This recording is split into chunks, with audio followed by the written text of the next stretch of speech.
Levi is going to do is give us a complete education on this. And I think it's also a very important conversation in the sense that it shows how Marxism and communism and just ultimate state oppression still is alive and well today, unfortunately. It's human rights and it's persecution, and it's finding its way onto U.S. soil. And then, he comes in that day and says, my mom's disappeared.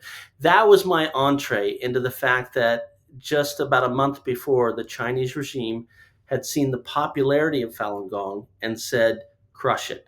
Because there were tens of millions of more people practicing Falun Gong than there were in the Communist Party. We were talking to these people, and all of a sudden we're surrounded by all these CCP soldiers, and they're not saying anything, but they're surrounding us. And we start walking towards the exit, and then they follow us all the way out.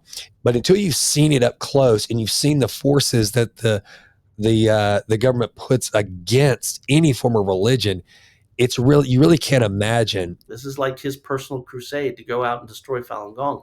That's what really got the persecution started. It was that one man on that mission to destroy Falun Gong and use the campaign to build a cult of personality around himself. The persecution is raging in China. People are dying every day. I mean, it was just really, really bad. This isn't just about Chinese Communist Party. This is about Marxism, communism. This is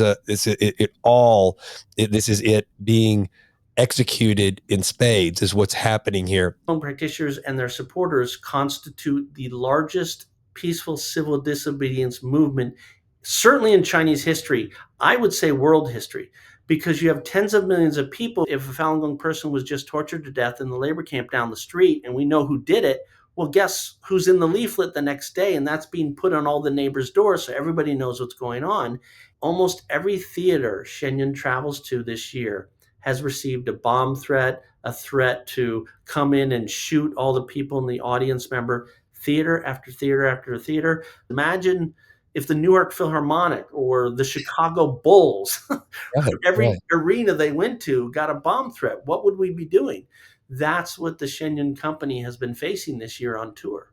We've really recognized the amount of CCP influence on this country, our policies, our media, TikTok news feeds, everything. I think that this is a stand-in for a much greater force of, frankly, evil that is out there, which is, I'll call it like it is, Marxism and communism. Hey, if you enjoyed this content, please consider clicking like or subscribe. I would appreciate it so much. Continue to improve, always in all ways.